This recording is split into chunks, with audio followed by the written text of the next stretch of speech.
चित्रगुप्त आप किस चिंता में खड़े हैं? क्या समस्या है? क्या लगा कि कार्रवाई शुरू की जाए? महाराज, मेरी चिंता का कारण आज का विषय है। महाराज, आज की सभा का मुख्य विषय है नए अमलोक की स्थापना संबंध में विचार विमर्श करना। ये क्या बात कर रहे हो चित्रगुप्त? नए अमलोक की क्या आवश्यकता है? हमारे इस अमलोक में किस चीज की कमी है? तुम्हें नए अमलोक की आवश्यकता क्यों महसूस हो रही है? महाराज, हमारे इस अमलोक में अभी तो कोई कमी नहीं है, किंतु आने वाले समय में सभी पृथ्वीवासी एक साथ अमलोक आने वाले हैं। सोचिए महाराज, अगर इतनी सारी आत्माएं अमलोक आ जाएंगी तो उनको कहाँ रखेंगे? हमारे यहाँ जगह कम पड़ जाएगी। इसीलिए महाराज नए अमलोक बनाने की आवश्यकता पड़ेगी। नहीं चित्रगुप्त, हम ऐसा नहीं कह सकते। अगर हम ऐसा करेंगे तो बहुत समस्या हो सकती है। परंतु आप हमें यह बताइए कि पृथ्वी के जीवों ने ऐसा क्या किया है कि सभी पृथ्वीवासी एक साथ यमलोक आने वाले हैं? पृथ्वी के जीवों ने नहीं महाराज, केवल मनुष्यों ने किया है। मानव ने ऐसा क्या किया है चित्रगुप्त? महाराज, पृथ्वी में मनुष्य सबसे बुद्धिमान प्राणी है। मनुष्य के द्वारा किए गए क्रियाकलापों को विस्तार से बताने के लिए मैं कुछ पृथ्वी की समस्याओं को लाया हूँ, जिनको आपको सम्मुख प्रस्तुत करना चाहता हूँ। अवश्य, उन आत्माओं को बुलाया जाए। महाराज, ये पर्यावरण ऐसी आत्माएं आपको विस्तार से पृथ्वी की समस्याओं के बारे में बताएंगी। चर्चा शुरू कीजिए। कृपया आप लोग चर्चा शुरू करें। महाराज की जय हो। महाराज, मेरा नाम वन है। पृथ्वी की मुख्य समस्या पेड़ पौधों को लगातार काटना और मानव अपने स्वार्थ के लिए पेड़ पौधों को काटता जा रहा है। उसे यह पता नहीं है कि हमें शुद्ध वायु मिलेगी कि नहीं। महाराज, वे पेड़ पौधों को काटता जा रहा है, जिससे हमें ऑक्सीजन के बदले में कार्बन डाइऑक्साइड मिल रही है। महाराज, जिससे मानव जाति तो मरेंगे ही, पर हमारे अन्य प्रकार के जीव जंतु मारे जाएंगे। महाराज, क्या मानव इतना मूर्ख हो गया है? उन्हें जिन पौधों की पूजा करनी चाहिए वह उन्हें काट रहा है। जी महाराज, मनुष्य नए नए कारखाने बनाने के लिए, नए नए भवन बनाने के लिए और सड़क बनाने के लिए पेड़ पौधों को काटता जा रहा है, जिससे हमारी प्राणवायु की कमी हो रही है, वह प्रदूषण बढ़ रहा है। महाराज, वनों के नष्ट होने से उनमें रहने वाले जीव जंतु भी धीरे धीरे नष्ट होते जाते हैं और देवताओं को उनकी सवारी भी नहीं मिलेगी। ये क्या कह रहे हो चित्रगुप्त? कहीं तुम यह तो नहीं कहना चाहते कि हमें पड़वे के बिना रहना पड़ेगा? जी महाराज, कहने का तात्पर्य तो यही है। महाराज, मैं सत्य कह रहा हूँ। भैंसा, हंस, मगरमच्छ, मोर, शेर, बाघ इत्यादि का शिकार किया जा रहा है और उनके दांत, नाखून, बाल इत्यादि बेचे जा रहे हैं। चित्रगुप्त, यह मानव कितना क्रूर व स्वार्थी हो गया है कि वह अपने स्वार्थ के लिए भगवान की सवारियों को भी नहीं छोड़ा, उन्हें भी मार रहा है। इस मानव जाति को कुछ करना पड़ेगा। जी महाराज, इसीलिए आज हम चर्चा कर रहे हैं कि क्या किया जा सकता है। अब आप अपनी बात शुरू करें। महाराज, मेरा नाम ग्लोबल वार्मिंग है। ग्लोबल वार्मिंग ये कौन सा शब्द है? महाराज, मनुष्यों के क्रियाकलाप एवं प्राकृतिक क्रियाओं की वजह से पृथ्वी में ग्रीन हाउस गैस उत्पन्न हो रही है। महाराज, ये गैसें वायुमंडल में एकत्र होकर विशाल परत बनाते हैं, जो पृथ्वी की गर्मी को वायुमंडल में नहीं जाने देते। महाराज, जिसके वजह से पृथ्वी का तापमान बढ़ रहा है। महाराज, पृथ्वी का गर्म होना ही ग्लोबल वार्मिंग कहलाता है। अच्छा, आप हमें यह बताइए, अगर पृथ्वी इसी तरह गर्म होती रही तो क्या होगा? महाराज, यदि पृथ्वी इसी तरह गर्म होती रहेगी तो पानी का वाष्पीकरण बढ़ेगा और पृथ्वी में पानी की समस्या होगी। महाराज, और धूपों में बर्फ पिघलेगा, जिससे समुद्र तट बसे हुए लोगों को खतरा हो सकता है। महाराज, पेड़ पौधे एवं जीव जंतु की मृत्यु हो सकती है और आपके अमलोक में बड़ी तेजी जनसंख्या बढ़ सकती है। चित्रगुप्त, इन बिंदुओं को अपनी पुस्तिका में लिखो एवं इसका समाधान हम बाद में करते हैं। जी महाराज।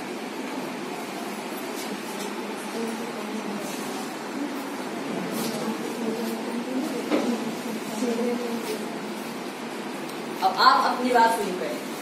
महाराज, मेरा नाम प्रदूषण है। महाराज, पृथ्वी पर जलवायु और मृदा प्रदूषण बहुत तेजी से प्रभाव डाल रहा है। महाराज, ऐसा क्यों हो रहा है? महाराज, ऐसा मनुष्य कर रहे हैं। महाराज, पृथ्वी पर मनुष्य जलवायु और मृदा प्रदूषण बहुत तेजी से फैला रहे हैं। महाराज, मैं आपको जलवायु और मृदा प्रदूषण के बारे में विस्तार में बताना चाहता हूँ। महाराज, वायु प्रदूषण।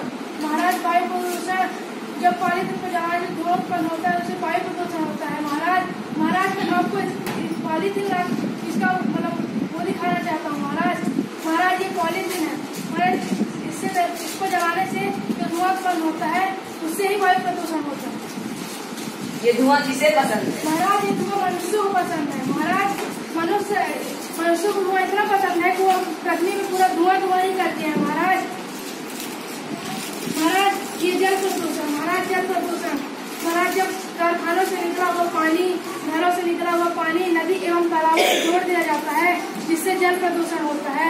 महाराज नल प्रदूषण जब मनुष्य पॉलीथीन का इतना मात्रा में उपयोग करता है तो उसे फेंके कहाँ, उसे मिट्टी के नीचे दबा देता है। और पॉलीथीन ऐसी वस्तु है जो कभी खराब होती है, कभी नष्ट होती है। महाराज पॉलीथीन हमारी मिट्टी की उर्वरक क्षमता एवं उपजाऊपन को नष्ट कर देती है। महाराज चित्रगुप्त, क्या ये सत्य कह रहे हैं? जी महाराज, ये तो सत्य ही कह रहे होंगे, क्योंकि यह पृथ्वी के निवासी हैं और पृथ्वी से अभी अभी हम लोग आए हैं। महाराज ये कौन है? आप कौन है और आपकी क्या समस्या है?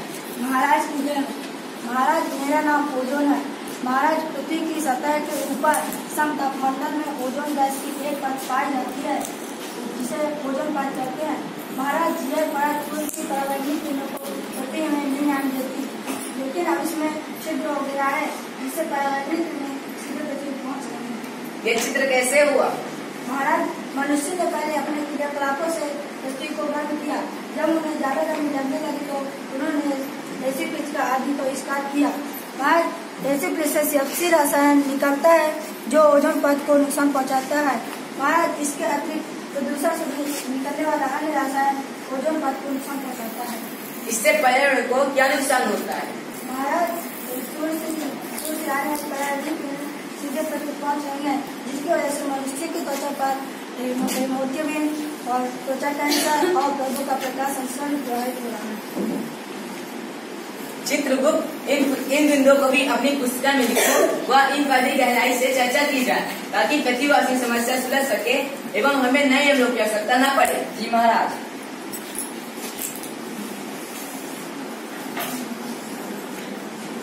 आप कौन है? आपकी क्या समस्या है?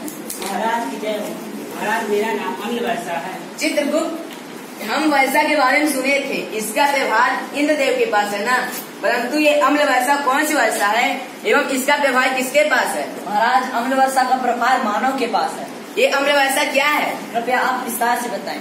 महाराज ये वायु प्रदूषण का विनाशकारी प्रभाव ये उद्योगों, कारखानों, वाहनों में से निकलने वाली कार्बन डाइऑक्साइड, नाइट्रिक ऑक्साइड व सल्फर डाइऑक्साइड जैसे वायु में घुल जाती है। वो वर्षा की जैसे क्रिया करके सल्फ्यूरिक अम्ल, नाइट्रिक अम्ल व कार्बोनिक अम्ल का निर्माण करती है। जब ये अम्ल वर्षा के रूप में जमीन पर गिरते हैं महाराज, तो इसे अम्ल वर्षा कहते हैं। इससे पर्यावरण को क्या नुकसान होगा? महाराज पेड़ों की पत्तियां गिरने लगती है, भूमि की खड़ी फसलें बर्बाद हो जाती है, भूमि की उर्वरा शक्ति कम हो जाती है, मनुष्य के पीने का पानी प्रदूषित हो जाता है, मनुष्य की आंख व त्वचा संबंधित रोग हो जाते हैं। महाराज अम्ल की बूंदों से ऐतिहासिक भवनों का रंग उड़ने लगता है। महाराज मैं आपको एक उदाहरण देना चाहूंगा। ताजमहल जो कि संगमरमर की चट्टानों से बना है, उसका रंग भी सफेद से पीला होते जा रहा है। महाराज अम्ल वर्षा की बूंदों के कारण ही हो रहा है। चित्रगुप्त, जब इतनी समस्या उत्पन्न हो रही है तो मानव क्यों कुछ नहीं करता? महाराज वह केवल वर्तमान के बारे में सोचता है, वह भविष्य के बारे में नहीं सोचता कि आगे हमारा क्या होगा और कैसे हम जीवन यापन करेंगे। महाराज अगर ऐसा ही चलता रहा तो सभी पृथ्वीवासी ऑक्सीजन का सिलेंडर लेकर घूमेंगे और पानी खरीदने पर भी प्राप्त नहीं होगा। तो सोचिए महाराज, अगर ऐसे में जब लोग नहीं आएंगे तो कहाँ जाएंगे? ये कौन है, इनकी क्या समस्या है? महाराज ये किसान है, ये बहुत खुश हैं, ये अपनी बात खुशी में अपनी बात गीत के माध्यम से रखना चाहते हैं। महाराज जी के जय। महाराज जी मैं किसान हूँ, मैं अपने बात को गीत के माध्यम में रखना चाहता हूँ। गीत संगीत अति उत्तम, यहाँ भी मनोरंजन की व्यवस्था की गई है। हरे हरे हाय किसानी धंधा मायार, हो जाओ धनवान किसानी धंधा मारे। ओ हाय किसानी धंधा मायार, हो जाओ धनवान किसानी धंधा मारे। आम लगाओ भी लगाओ और लगाओ केला भैया और लगाओ केला। फिर कुछ दिन के बाद में घर में भर्ती में किसानी धंधा मायार, हो जाओ धनवान किसानी धंधा मारे। हरे हरे हाय किसानी धंधा मायार, हो जाओ धनवान किसानी धंधा मारे। ऐसे ऐसे बांध बांधियो जैसे सागर ताल भैया जैसे सागर ताल, ऐसे ऐसे खाद डालियो अन्न पके हर साल किसानी धंधा मायार, हो जाओ धनवान किसानी धंधा मारे। हरे हरे हाय किसानी धंधा मायार, हो जाओ धनवान किसानी धंधा मारे। ओ हाय किसानी धंधा मायार, हो जाओ धनवान किसानी धंधा मारे। ऐसे ऐसे पेड़ लगाइए अयोध्या काम भैया अयोध्या काम। ऐसे ऐसे काम करियो जीवन है वरदान किसानी धंधा माया। हो जाओ धनवान किसानी धंधा मारे। हो जाओ धनवान किसानी धंधा माया। चित्रगुप्त ये क्या कहना चाह रहे हैं? महाराज ये कह रहे हैं कि पहले ये बहुत खुश थे और ये पहले बहुत अच्छी तरह से अपना जीवन निर्वाह कर रहे थे, लेकिन आज के समय में जो इतनी समस्याएं उत्पन्न हो गई हैं, इन समस्याओं से परेशान हो रहे हैं धीरे धीरे। और महाराज जलवायु परिवर्तन से किसान परेशान हो गया है, उनका उत्पादन कम हो गया है। कभी बारिश होती है तो कभी नहीं, कभी बाढ़ आता है तो कभी सूखा पड़ता है और कभी अकाल पड़ता है। महाराज अकाल की वजह से बहुत से लोग मरेंगे और हमारे यहाँ भीड़ भी बढ़ेगी। चित्रगुप्त जब पृथ्वी पर इतनी समस्या उत्पन्न हो चुकी है तो पृथ्वीवासी क्यों कुछ नहीं करते? क्यों वह कुछ नहीं समझते? कुछ उपाय बताओ चित्रगुप्त। महाराज अभी तक हम जिन बिंदुओं पर चर्चा किए हैं, इन्हीं सभी से उपाय पूछते हैं और इन्हीं के माध्यम से पर्यावरण, इन्हीं के माध्यम से पृथ्वी के जीवों तक संदेश पहुंचाते हैं कि अब भी वक्त है, सुधर जाओ। अवश्य चित्रगुप्त, कृपया आप सभी उपाय बताएं। जी महाराज, मानव जो पेड़ पौधों को काटता जा रहा है उसे ना काटे और पेड़ पौधे अधिक लगाए, जिससे हमें शुद्ध ऑक्सीजन मिले। महाराज ऊर्जा सौर ऊर्जा बायोगैस का उपयोग करना चाहिए, जीवाश्म ईंधन का उपयोग है। महाराज सस्ते ईंधन का बचाव करना चाहिए एवं कारखानों को आवाज क्षेत्र से दूर बनाना चाहिए और कागज के थैले की जगह पॉलीथीन की जगह कागज के थैले का उपयोग करना चाहिए। महाराज जिसे सबसे रासायनिक करता है उसका कम से कम उपयोग करना चाहिए, तो उपयोग नहीं करना चाहिए और पेड़ पौधे अधिक लगाना चाहिए। महाराज कारखानों की चिमनियों को ऊंची बनानी चाहिए और वाहनों की जगह CNG वाहनों का उपयोग करना चाहिए। महाराज अच्छे अच्छे पेड़ पौधे लगाना चाहिए, रासायनिक खाद का उपयोग न कर सीधे जैविक खाद का उपयोग करना चाहिए और अच्छे अच्छे किस्म के बीज का उपयोग करना चाहिए ताकि अच्छी फसल हो। ठीक है चित्रगुप्त, तो विशेष संदेश वाहन पृथ्वी पर भेजने के लिए तैयार करो और समस्त पृथ्वीवासी को पर्यावरण संरक्षण हेतु जागरूक करो कि अभी वक्त है, सुधर जाओ। जी महाराज, उम्मीद है कि सभी पृथ्वीवासी पर्यावरण संरक्षण की ओर ध्यान देंगे और हमें दूसरे हम लोग बनाने की आवश्यकता नहीं पड़ेगी। पृथ्वी बचाओ जीवन बचाओ, पृथ्वी बचाओ जीवन बचाओ, पृथ्वी बचाओ जीवन बचाओ।